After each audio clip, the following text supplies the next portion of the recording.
awake one morning and there is a dull pain in your forehead. Roll a con save. It's a 5. A 5. Unfortunately, don't manage to stave off this oncoming migraine, and for the next 24 hours, I'm going to need a medicine check just to see how long... How much Excedrin I take? Yeah. That is a 8. I can do math. You take 80 Excedrin over the next 24 hours. That's about right. That's about right of what's happened to me. So that's the thing that happened to Tom. Welcome to Threshold Moonlight, our D&D 5e podcast. My name is Matt, and I'll be your dungeon master for this adventure. My name is Tom, and I will be your drugged-up protagonist. Drink some Red Bull, suck down some more caffeine pills, and we're going to do this. Last time we left off, you were, safe in, a nice place, sleeping comfortably, and as a result, you, in real life, suffered. So, you're welcome. It's a good point. Maybe I should be in more danger in the podcast. Every other time that you've been in perilous danger, you have slept soundly and not had a horrible migraine. So you are welcome. I did that. To be fair, I dreamt of D&D when I was having my fever dreams. Is it a fever dream when it's a headache? I don't know. I was just bad sleep, and I was an orc. So you and Nidere are asleep in the Mammoth Mountains. Big spoon, little spoon situation. And is Crest a little spoon? Maybe you switched it through the night. It's equal. It's even. Yeah, that's right. No discrimination in Terra Totem. So the next morning, you are awoken suddenly by a small pixie who shoots into the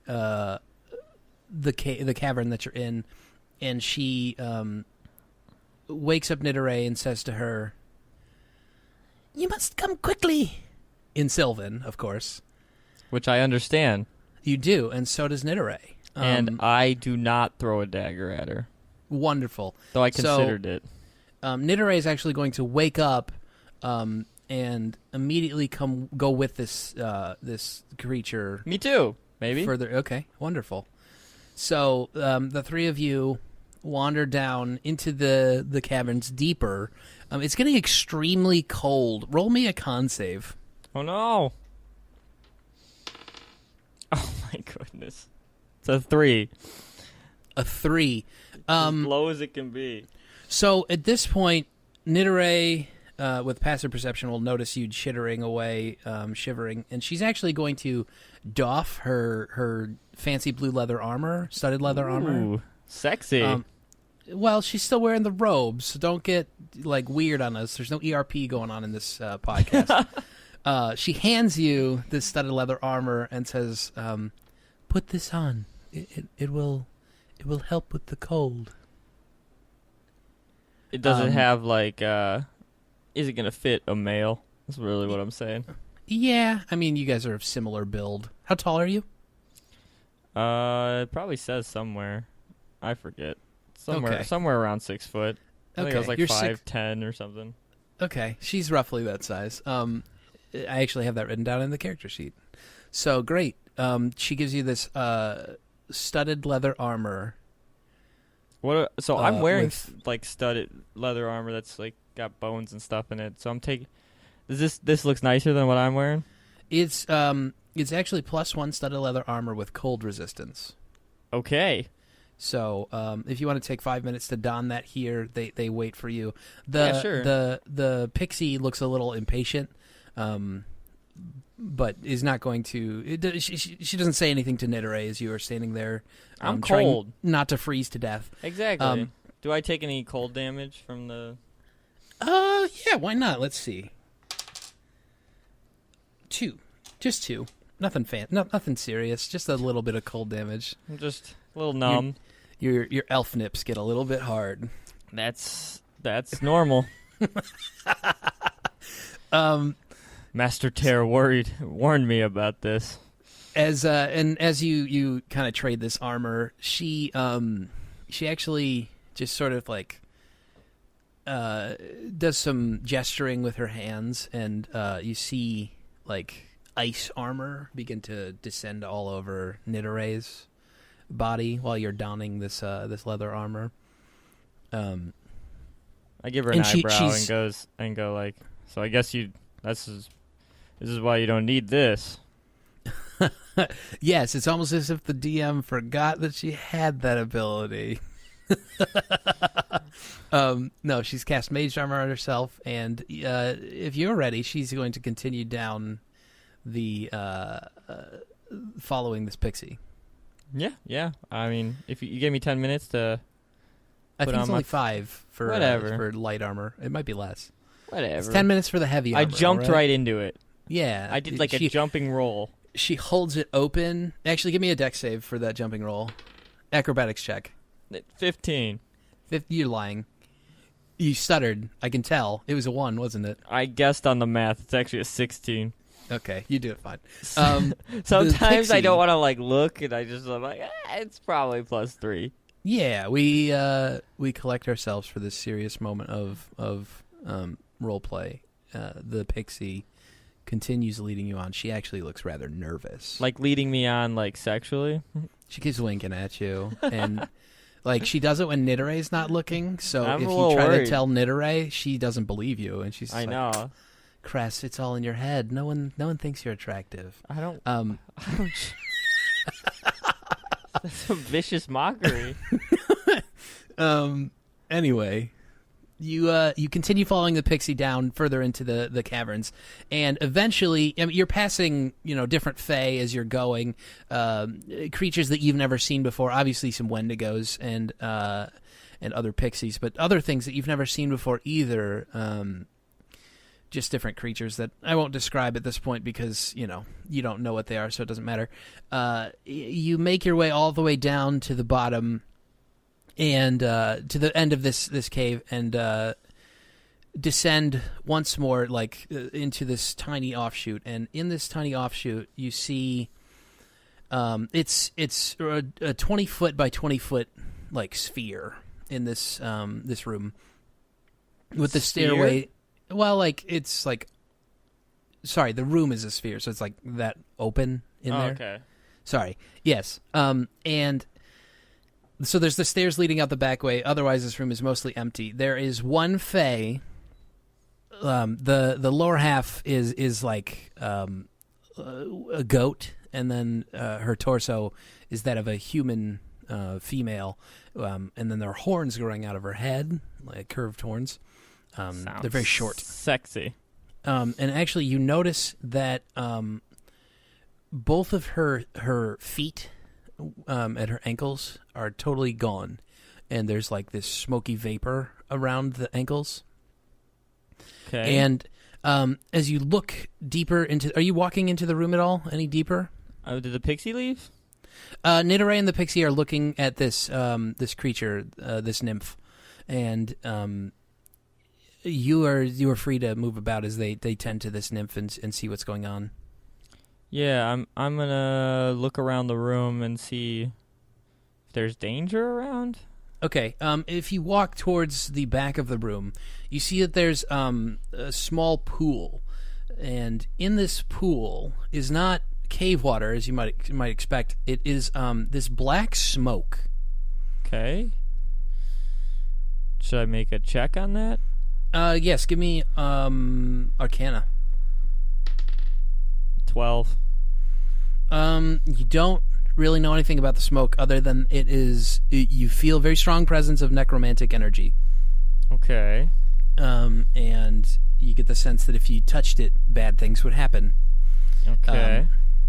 Nidore will walk over to you as you're doing this. A couple of minutes have passed maybe, and she will pull you away quickly and say, "Don't touch it. Wasn't gonna. This nymph, she was waiting in. It used to be full of water. We don't know what this is. I've never seen it before. Have you?" I don't think so. It looks like it would hurt if you touched it. This is very troubling. We need to go to the surface to get some supplies to help our friend here.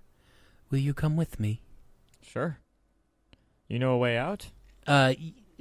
So as you guys kind of pack up where you're going and begin walking out, she picks up the satyr, or the nymph, excuse me, and begins carrying her out of the room and up to just an area that's got a couple of other nymphs and satyrs, and lays her down on a bedroll, and then begins walking up to back the way you came, leading you through twists and turns of different caverns. And she says, answers your question, which you've asked while you were walking. Yes. Yeah, I ask it right now. She says, yes, we cannot sustain ourselves exclusively underground here. Occasionally, I make supply runs to the surface to gather different herbs and material components. Sorry, I'm just thinking about sustainable environmental things. Okay. Cress is not going to give a speech about how Nidore should drive a Prius. Instead, he's just going to follow her to the surface. Great. You hear some rumblings and grumblings on the way. Nothing attacks you, though. It takes you about an hour to travel, and at the end of this hour, you walk down this large corridor, and the opposite end of the corridor, you see a massive metal gate. Just absolutely massive.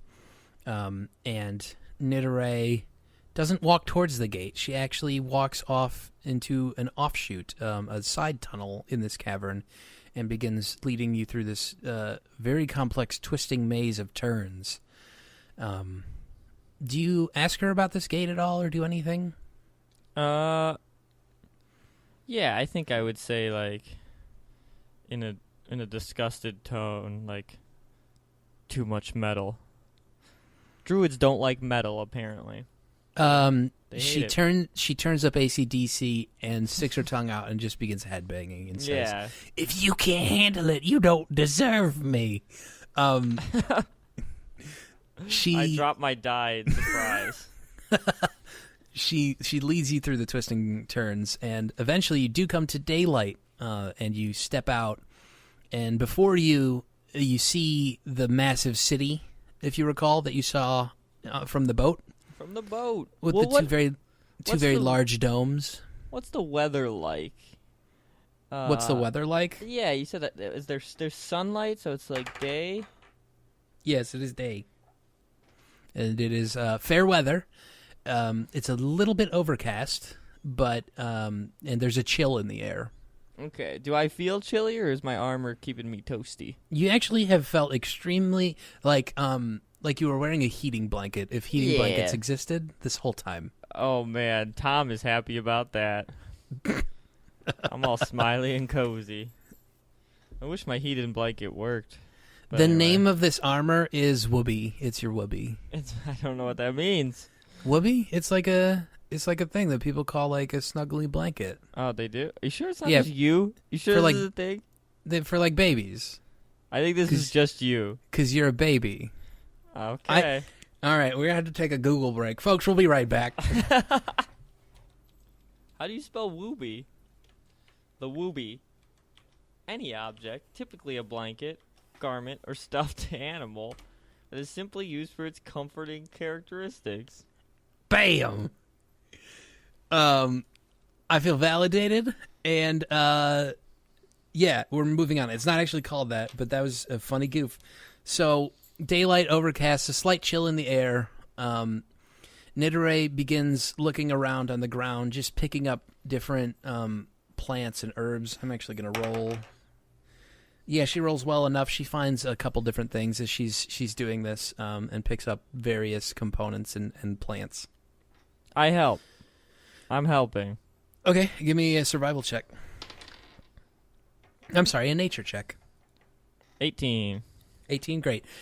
You actually managed to find some rare components, which you can use yourself. So if there's rare components that you're maybe missing, you can gather those, and you gather some additional healing components for her as well, and different fruits and foods and little things that would be helpful.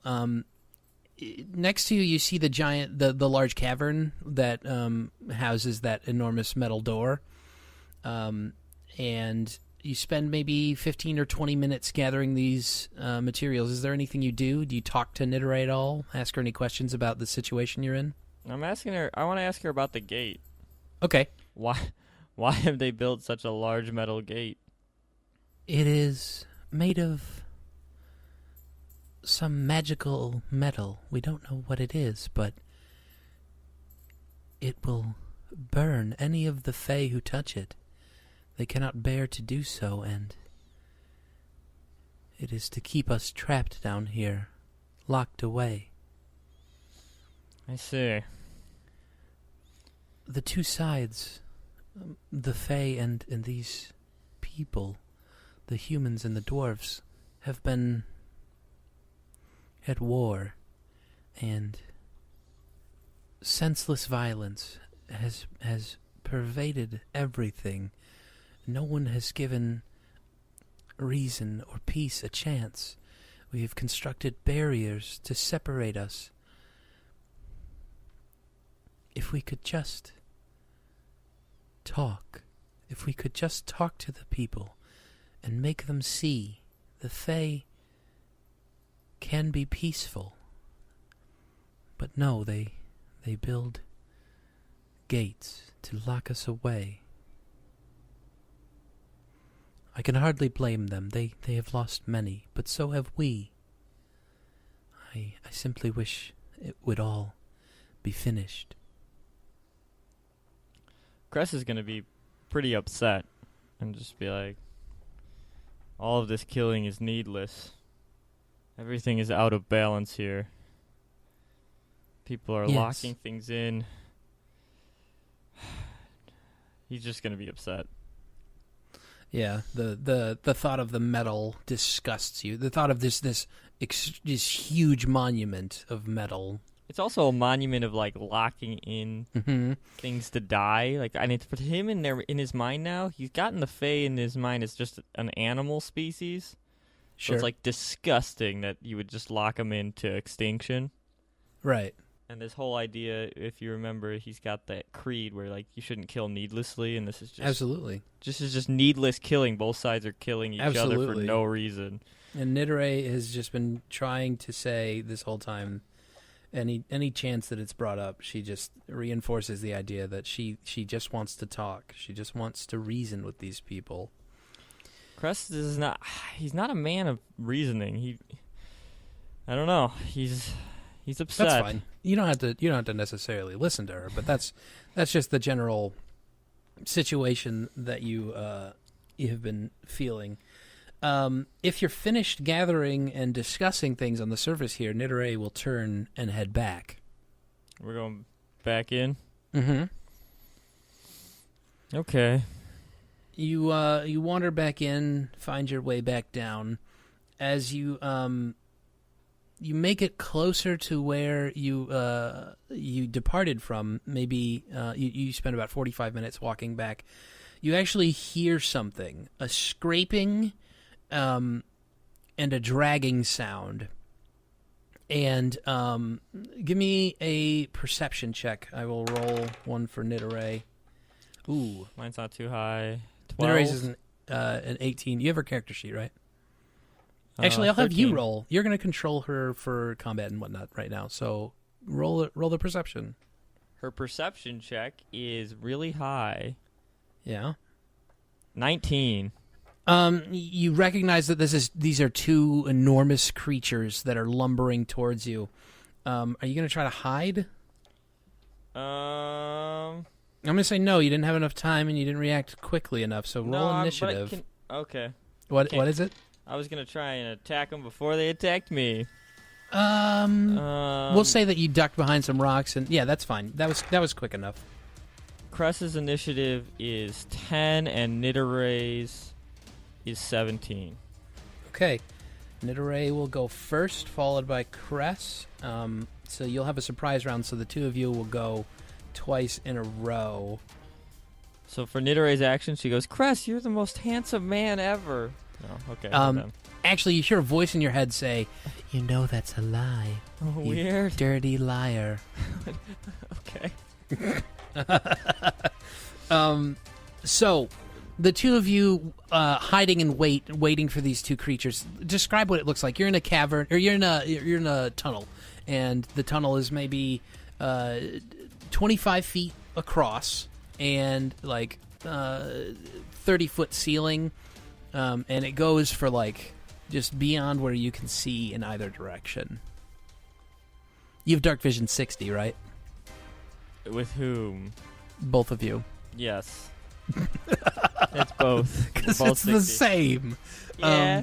I thought one of them maybe did erase a drow secretly. She's definitely not a drow. She's a tiefling. She's a tiefling. She is a barbarian with eagle vision and sees a mile in any direction. There's like a crazy invocation where you can see through all darkness. I don't think she has it. Devil's Sight. Yeah, no, she doesn't have that one. So, as you're waiting and hide, you see two enormous stone giants lumbering towards you. Their skin is like a pale bluish gray. They're totally bald. Their features are very like chiseled. They look like they were like formed out of rocks. They have no armor on, but they both carry absolutely enormous clubs that look like they were just stalactites that were just ripped from the ceiling. And the one in front you see is the one that was making the dragging sound, the scraping sound. Excuse me. And you see that it's missing an arm. Roll an Arcana check. Who's rolling the Arcana check? Nidoree. She was up closer to it. 20. Yeah, you see that it's definitely the same situation that happened with the nymph. This arm has been eroded away by whatever that smoke must have been. Behind the armless giant, you see the one behind it making the dragging sound. This one looking very much the same, except it is missing a leg. And you see that it is actually having to crawl along the ground very slowly. Okay. So first in the order is Nidoree. 30. Is she within 30 feet of these things? Yes. Okay. They're 30 feet down the hallway away from the two of you, we'll say. And she doesn't have... These aren't Fae, so she's willing to kill the shit out of these? That is correct. They are not Fae. That's what she's gonna do. These are monsters that she would have encountered occasionally in her patrols. And she's gonna... I guess they're not monsters. They're just... They would have fought her. She's gonna she's gonna look at them, and that she has the dainty chains and the pendant, right? That is correct. Yeah, she's also coated in like thick, opaque ice that's serving as her armor. Okay, she's going to... The pendant's gonna start glowing, and I want to say it glows like a deeper blue, like a almost black. Okay. And energy just comes out of her, and she's just saying the Elvish words for like wilt. Oh. And one of them has to make a con save. Armless or legless? Armless man. A con save. Yep. 18. That's gonna pass, but yeah. It's gonna take half damage. And apparently I talk about my dice too much, so I will be quiet about what dice I'm rolling. But I have to roll a lot of them. 15 plus 8 plus 8 plus 7. So that's 23, 38. 31, 38. 38 halved necrotic damage. Okay, so that's 15 plus 4, 19. So 19 necrotic damage on this guy as this energy shoots out of the pendant, and tries to make his life force wilt. Okay. Fantastic. That looks super cool. Unless he's a plant man. It's not a plant man, no. Darn. And then it's whomever's turn. It's your turn. She probably next. says like, "Oh, it's Cress's turn." Yeah. She says, "Cress, be careful," and Cress doesn't. That's not how her voice sounds. God. I don't do voices. That's all good. Cress is gonna go with Old Trusty for him, which is his gonna turn into blade. a bear. No, no, he's gonna turn into a bear. You have like 10 things that you do all the time. He's got his flame blade. He's gonna run toward them with the blade coming out. Okay. So a sumac leaf, the same leaf he usually uses, grows into his sweet fire lightsaber. I guess that's how I picture it. What, isn't there a scene in Star Wars where it's like, "I see you've made a lightsaber"? Yes. Yeah, it's that scene. I see you've constructed. Anyway, what are you doing? The sumac leaf grows into the green fire blade, and he is going to hit Armless Man. He's gonna hit his other arm. Okay. Ooh, and that is a 10 to hit. No, that misses. So then he's just gonna stand there and look at him with this fire blade. That's your whole turn? Yeah. Back to Nidoray. That was the fantastic surprise round where you did nothing. I surprised. I went. The giant says. Boo! Fire! I'm sorry. The giant says. Nidoray is going to shoot some Eldritch Blasts out of her chain hands. Cool. So, these are probably both gonna miss. It's a 13. Nope. And less than 13. No, they both miss.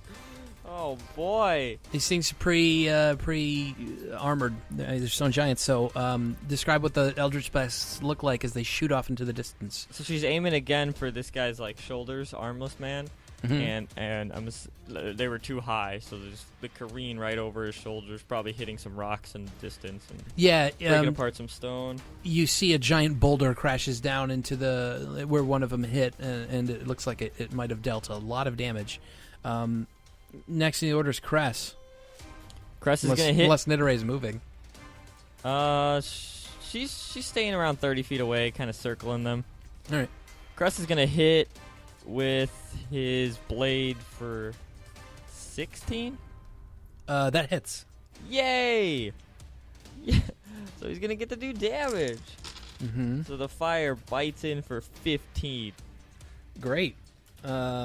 And he's aiming at the guy's armless's only arm left. Okay. Fantastic. With 15 damage, you're not going to do anything especially egregious. I decapitate him. No, you don't do that. You do. Armitate him. You decapitate him, and then his head and body grow into full giants. They mute, so now there's 3 giants in front of you. I see. He's like a starfish. You see what you've done? Okay, 15. Is that fire damage? Yes. Fantastic. That is the end of the surprise round and the your first turn of combat. Next in the order are these giants. The armless one is going to just look at you, grumble. He's going to raise his giant mace above his head. His great club, excuse me. And he is going to attempt to hit for a 15 versus AC. That misses. Fantastic. The club goes crashing into the ground. You dodge out of the way. And then the legless one is going to crawl towards you. Is he crawling with a club? Yeah, he's dragging a club in one hand and sort of just like reaching forward with the other one and pulling himself and pushing with his foot. He looks a lot like a Titanite demon if you had played Dark Souls. I'm Googling. But without a tail. And he also has a head. So I see. Yeah. He crawls his way over to you, and just so you know, he is essentially prone. but he's large enough that I'm not going to give you disadvantage on ranged spell attacks. Just so you're aware. Do I get advantage on melee attacks? Yeah, he's going to be prone except for the ranged attacks. So he has all the benefits and none of the... Good. I like it. Yeah, that's basically what his situation is. He is going to swing his... he's going to hit you with his great club. That is going to deal you... Let's see here. Oh, no. Nidore has nothing Just exciting. A whole lack of damage from that one. That's only a 13 bludgeoning damage as it brings its great club down on top of you. Well, it's hard when you're on the ground there. Yeah, I thought he was going to, he rolled 2 1s on that damage roll. So Crest tries to block with the fire sword, but it kind of just misses the block and it hits him, but he still thinks he's kind of a cute little guy on the ground. Roll concentration on the flame blade. Oh, well, I do have... Oh, no, it fizzles out. Did you drop it? Yeah, it totally goes back into a leaf. Oh, bummer. That just means I get to do cooler spells next time. Yeah! Nidore. She's got so many cantrips. All the cantrips. Only one of them does damage. Really? No, Magic Stone does damage. Oh, well, yeah, but she has to throw the stones. Yeah, also they only do 1d6 plus charisma, so just use Eldritch Blast. I might. Well, she might use a legume seed to gust some things. No, she's not gonna do that. My favorite part of gust is in the description. It says something to the effect of, "It can be used for another harmless sensory effect, like making your hair and clothes blow in the wind." Nidore just makes herself look fantastic. She does. She looks like a badass. She looks away from an explosion, and wind just billows into her clothes. Okay, so she has 2 spell slots. One's already gone. So she's gonna use the other one.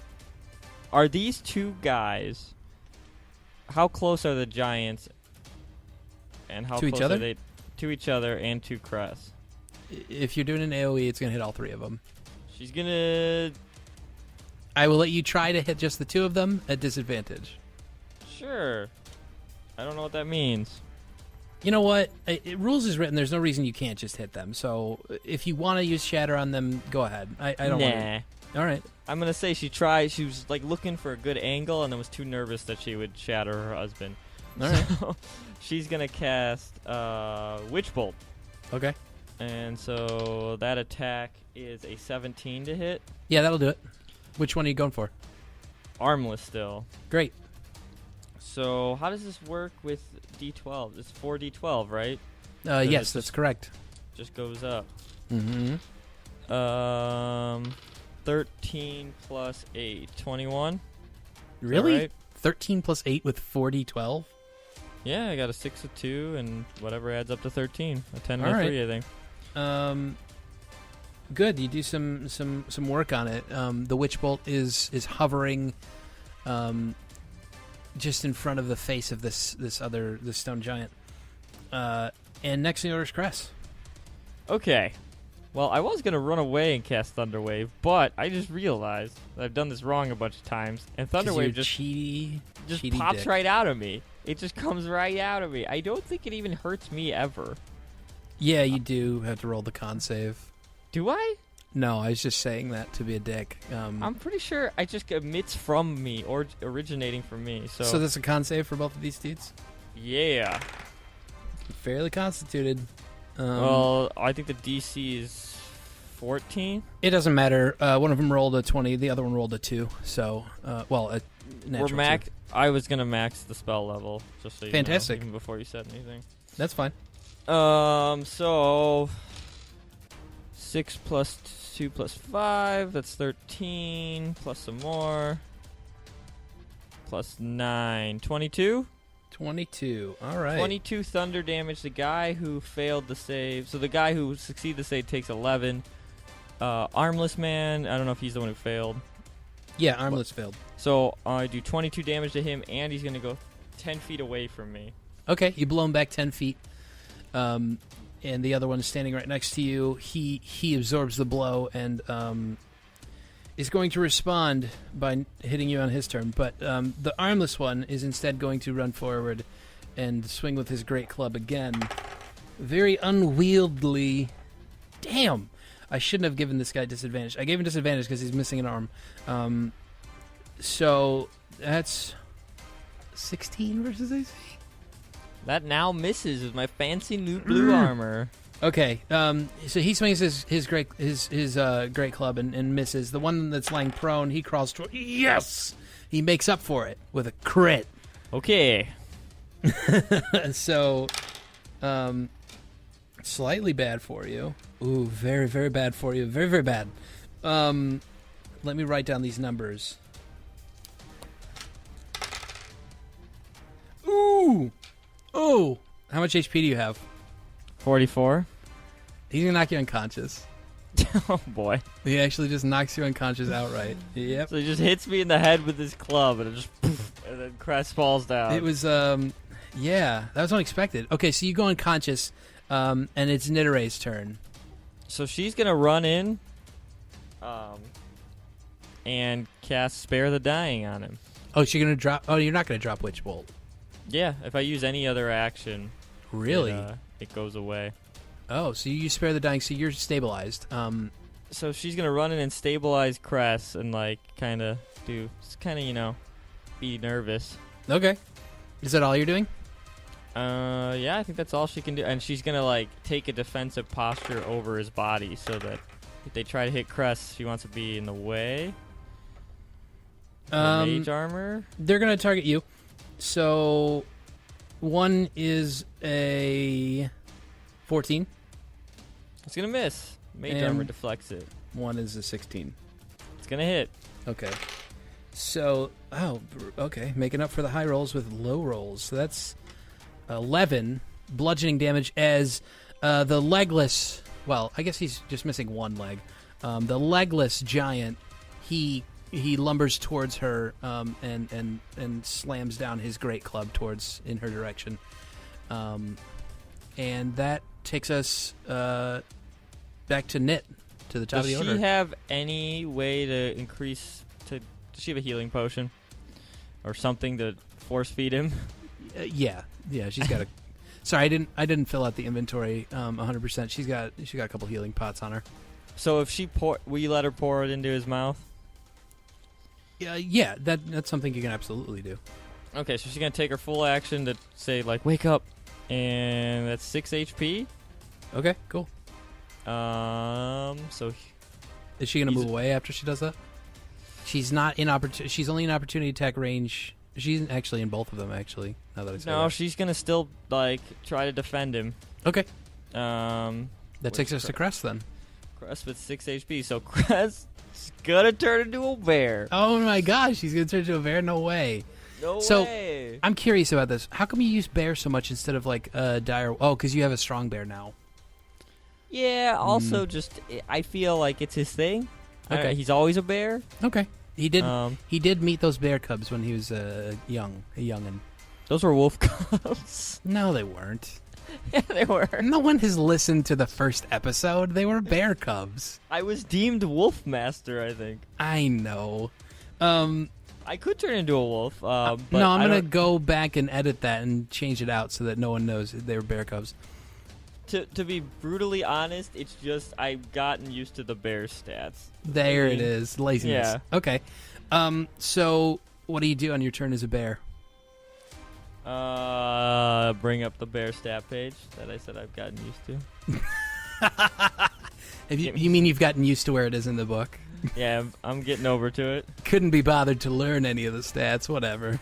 I turn into a bear as a bonus action, and then Wait, who's the one who crit me? Legless. Legless? Yeah.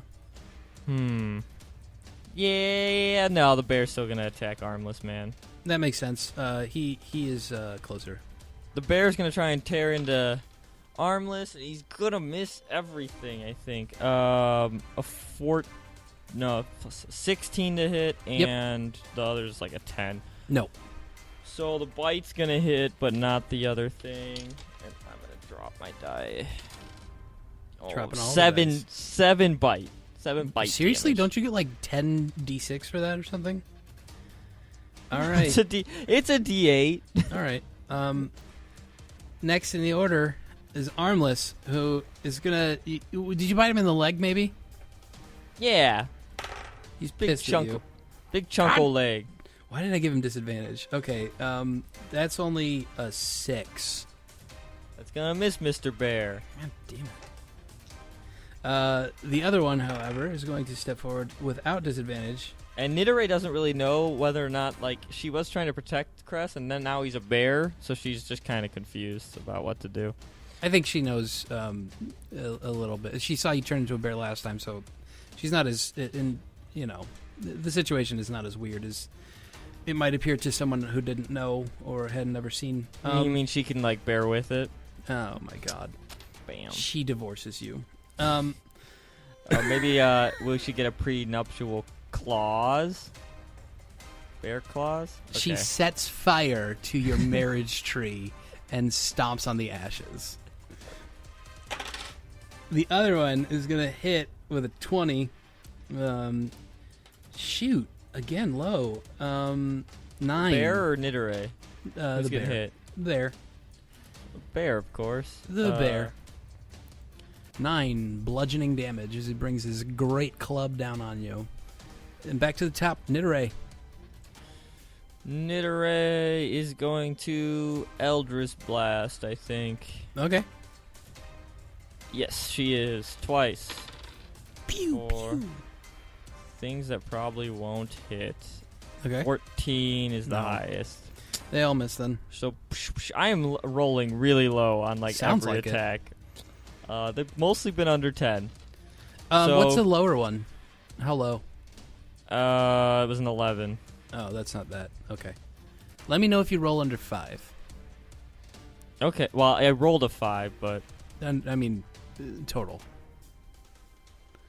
Yeah. I guess you couldn't roll lower than a 5. It would be a natural 1, wouldn't it? So yeah, let me know if you roll a natural 1. Next in the order is Cress. Cress is a bear, so he's gonna do his normal bear stuff. A 19, so that makes it a 26 to hit. That actually misses.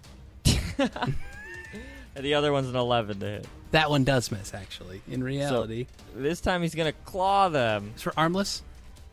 It's still armless. All right. He goes to bite, and he misses. He tries to bite the leg again, misses, and then decides to claw the good arm.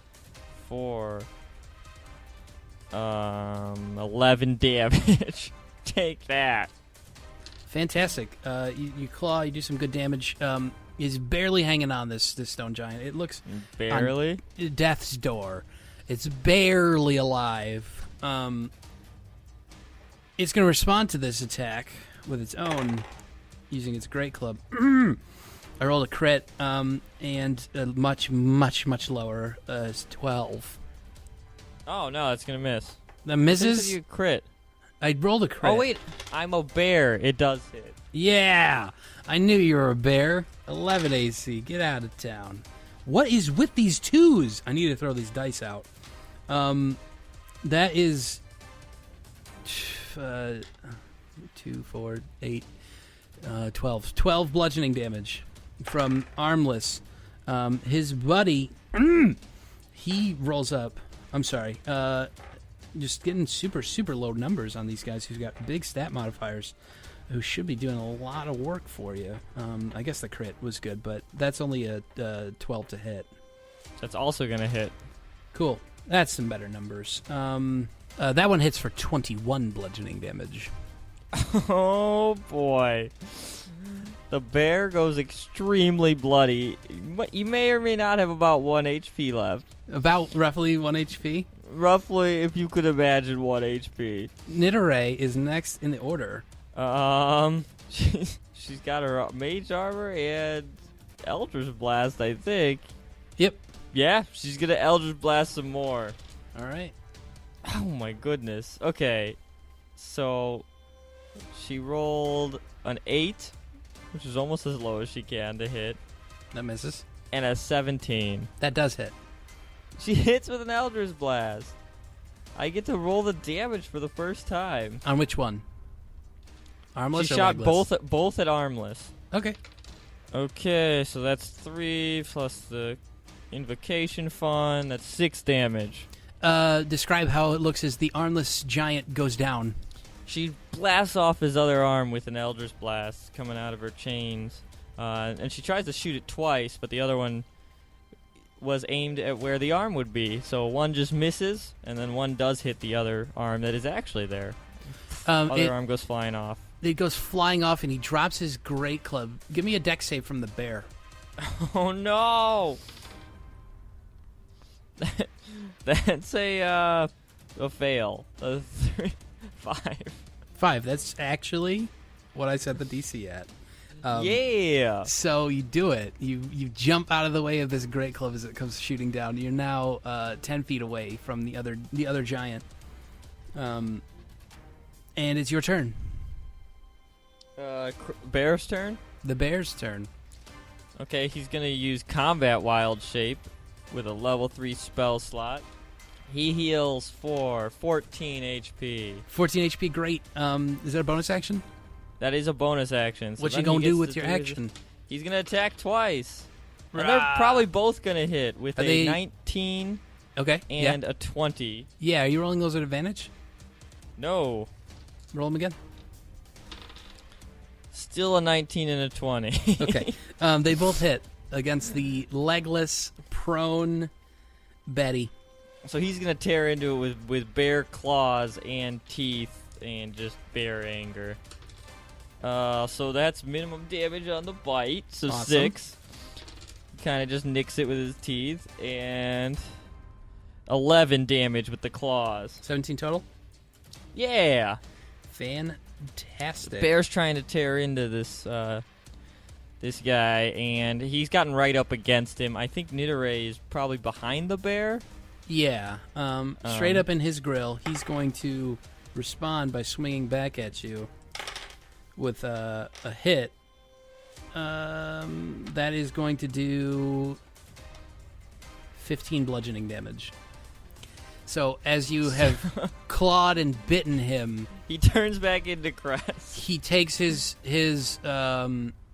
great club and sort of like rolls over and uses the momentum of rolling over to bring it crashing into the side of this bear, sending you flying, we'll say like 5 feet, 10 feet away as you tumble back into your elven form. Are you dead or unconscious? No, well, the bear faded away. I'm now Crest with the 6 HP that Nidore shoved in his throat. Was there no overkill? No, there wasn't. That was exact. Oh. I went from 1 HP to 15 with the heal. Oh, well, I guess it's good that I didn't roll any higher. Wow, I think I could have unconscioused you outright with that. Anyway, Nidore.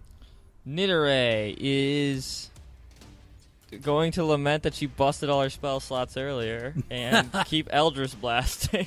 Yeah, pew pew. Hey, she's gonna hit both, I think, with a 20 and a 21. Are those advantaged? No, but they're ranged, so they're technically... okay, right. We're just gonna discount the disadvantage. Correct. Good work. So that's a 10, and that's a 1. So we've got 13 damage and 4 damage. Okay, 17 in all. Just bam, bam, and pew. She's aiming for this guy's club arm. Okay. So I'm gonna say the Raven Pendant glows. This energy goes through the chains and then pops out of her arms right at the club arm. Okay. I'm going to give it a strength save to see if it holds on to the club. Yeah, it does, unfortunately. Cress. Cress is going to cast a healing spell on himself. So he's going to... He's bleeding profusely, and he's going to kind of like... Just try to like poke himself with his staff in different bloody areas. Trying to heal himself as much as possible. Casting Cure Wounds. As a level 3 spell. Okay. And that's 12 plus 2 plus Wiz. 14. 17 health. Cool. So Cress jumps back up to 23 HP. Still bloody. The stone giant is going to respond to this and try to knock you back down, only rolling a 12 for his attack. He's back to 17. Wonderful AC. Okay, so then that takes us back to the top. The great club comes crashing across into the wall. The giant was like upside down from its roll, and it's been dealt a good amount of damage by these Eldritch blasts and bites and claws, so he misses pretty badly. Nidare. Can Nidare make a survival check on the giant? Or whatever you would want to see if there's any like smells a giant would particularly freak out about? Nature. Okay. What is that? 12. Smells specifically? Any she's gonna try and press the digitate. The sensory effect? Yeah. Any sensory effect to try and distract him. You know that sunlight, like the sun, they're scared of the sun. They live a lot in these hills and mountains, and that these particular giants really don't like bright light. So she can press the digitate bright light right in front of his eyes, I think. Okay. So she's gonna press the digitate a small. It says harmless sensory effect, so I don't think he's gonna take any damage. No, he won't take any damage, but it's gonna be sunlight right in front of his eyes. She shouts, "Solar flare!" And I'm going to say that the stone giant will be blind for this encounter, and he's going to just swing wildly on his turn. Cress. And Cress is gonna do something fancy, maybe. Except he doesn't. There's no metal on the giant, right? No. He'll poison spray the giant. Okay. Why not? The con save? Yeah. Why'd I pick that one? That's a 13. You rolled very low. That's gonna fail. Bummer. So that's 12 damage. 12 damage. Okay, 12 cool. Poison damage. So he takes a mushroom and blows on it, and this green poison washes over the giant's face, and you can see like some poison. I was gonna say acid-like damage, but it's not. It's poison-like damage. The baddie, the giant, is going to wildly swing in response to this. Ooh, something bad is going to happen. Let's see. He takes his great club and just with his eyes shut, he reaches with his other hand in front of his face, grasping and oh yeah! I hear that's so the first many time something dice. bad has happened. Okay, he's going to actually swing and hit the ceiling above him, in his wild flailings. And let's actually see if the attack hits. Yeah, that'll hit the ceiling. And a giant, he unwedges? Is that a word? Yeah. He unwedges a boulder that had been up there, and it falls on him, dealing him a really large amount of damage, dealing him 24 bludgeoning damage as just a huge boulder just comes crashing down on top of him. It collides with his rocky form and actually shatters itself. 24 damage, and back to Nidare. Would you say that there are roughly around 3 parts of that boulder that she could? Yes, she could. Yeah, she could see. Yes, she's gonna cast magic stones. Magic stones. I think.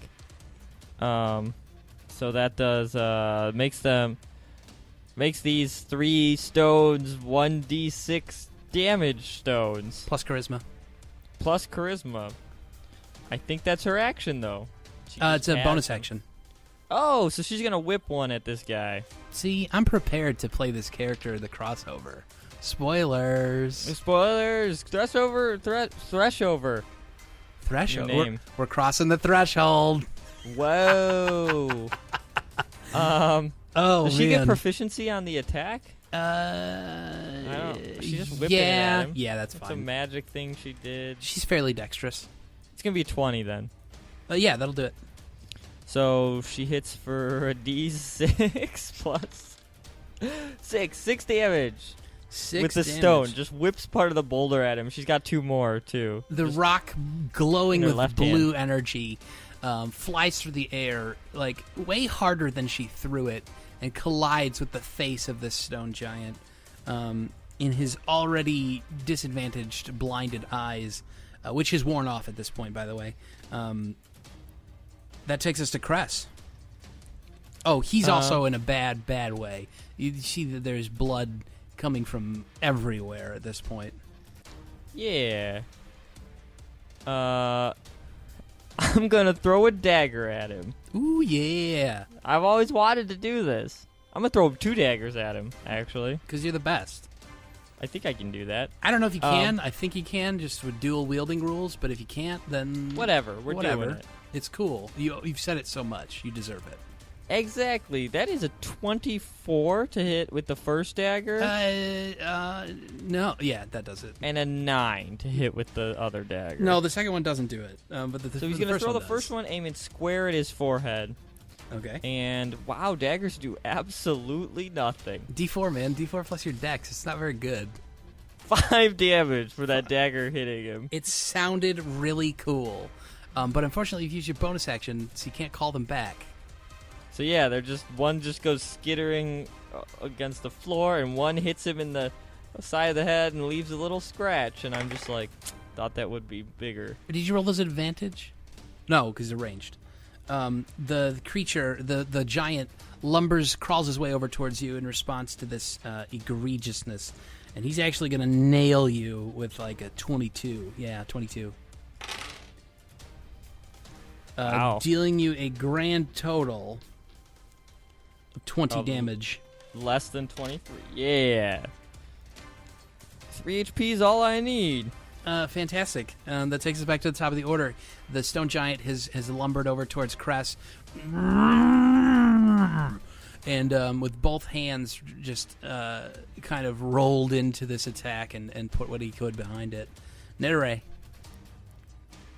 Nidaree's going to throw another one of her blue energy stones at him. She's like, throwing them up in her left hand and catching them, like, really ominously. Yeah. And then so now she transfers one to her right hand and whips it, and then the raven pendant and chain just make it streak blue right at his face for 7 damage. Did she roll the attack roll first? Oh. 7. She crit fails. So she crit fails that 7 damage to the ground. Great. The rock just shatters immediately. She gonna use a bonus action to throw the second one? Because I'd let her do that as well. No. She's pouty because she missed so poorly. Yeah. Cress. Yeah. Cress is gonna turn into a spider. A giant spider. Okay. He's gonna bite it as a spider. Spider bite. Yeah, 21 to bite. Yeah, that'll do it. Drop my dice. Drop my knife. 11 piercing damage. Yeah. It would get poisoned if it doesn't, because it dies. So describe how you kill this thing. You lunge onto its face, because it's terrifying. It's like a really creepy thing. Like Cress, just becomes this giant spider and makes those like really icky noises. You know that spiders? Yeah, chittering, and then just like lunges at it with these 2 giant poison fangs. And they're kind of glowing like green, and they plunge right in, and you can see the poison just like melting, and it's probably really painful. Probably like yeah.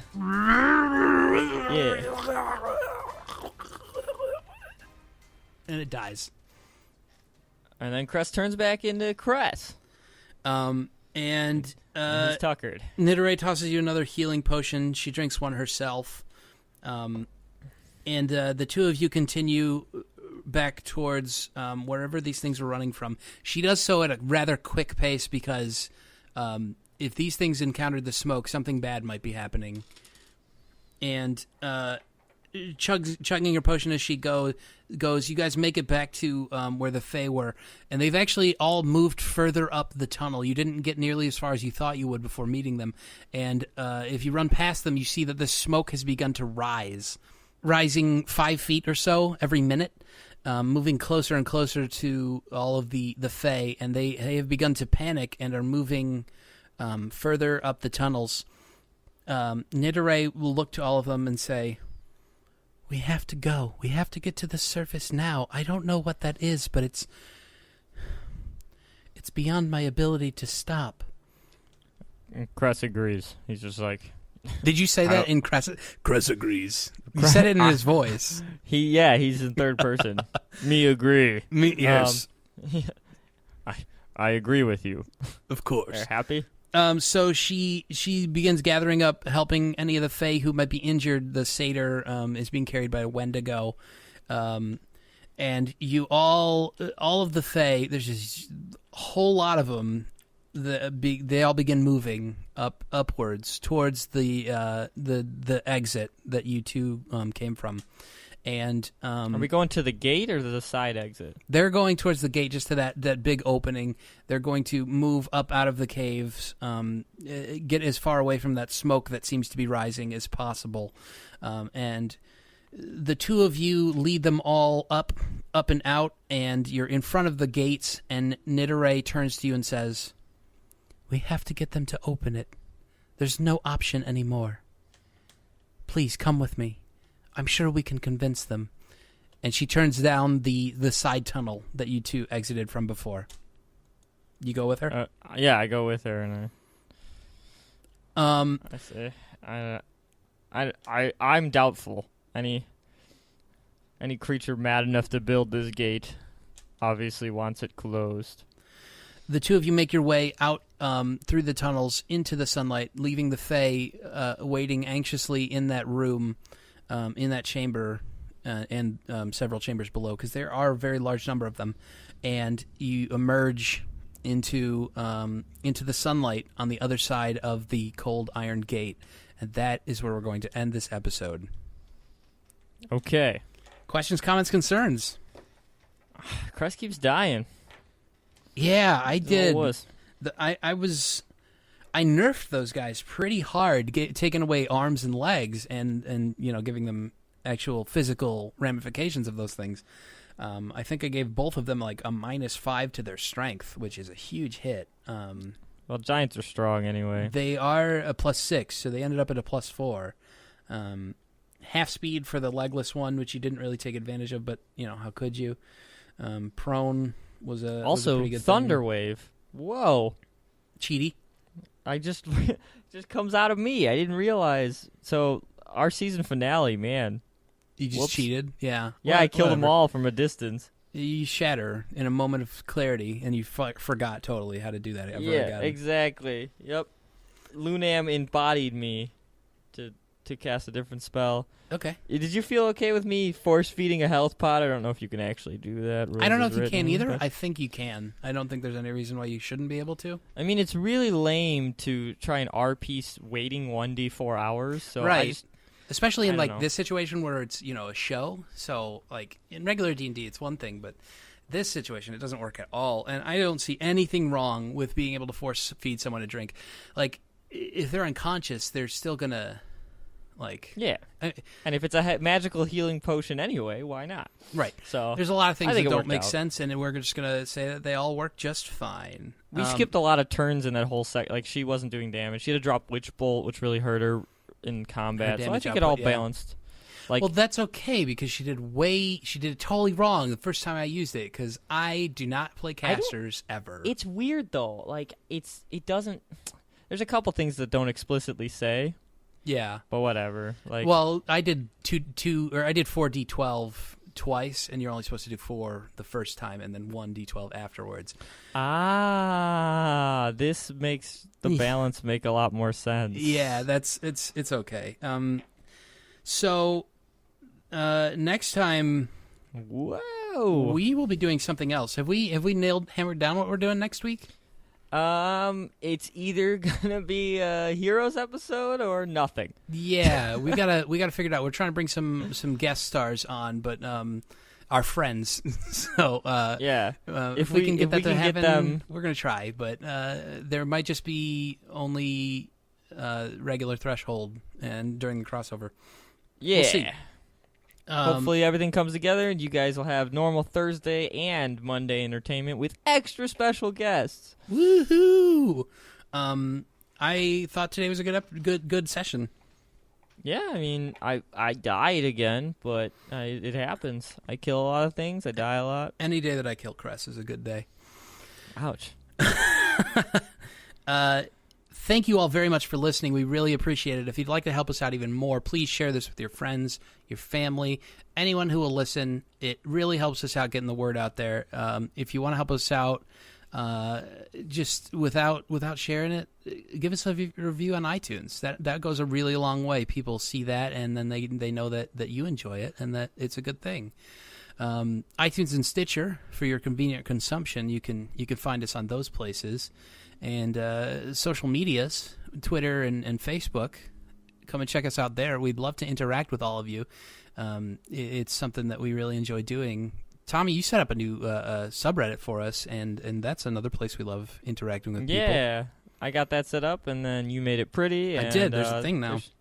There's a couple good threads going around. You can directly talk to us or Steven there. People are pitching out game ideas and fun GIFs and all that. Yeah, and Steven and I and a couple other people were trying to come up with some like scheduled events that will be great for community interaction, allow you to contribute to the world of Threshold, even if you're not running a game, possibly. So it should be a great thing. Keep an eye out for that.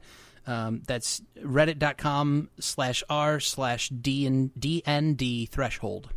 Go there, talk to us. We'd love to hear from you. You got anything else? Our Twitter's @StudioLT3. Our Facebook is facebook.com/StudioLT3. People know us. You don't have to get... We're very popular. We're huge in Japan. Is that it? We're huge in Japan? Maybe?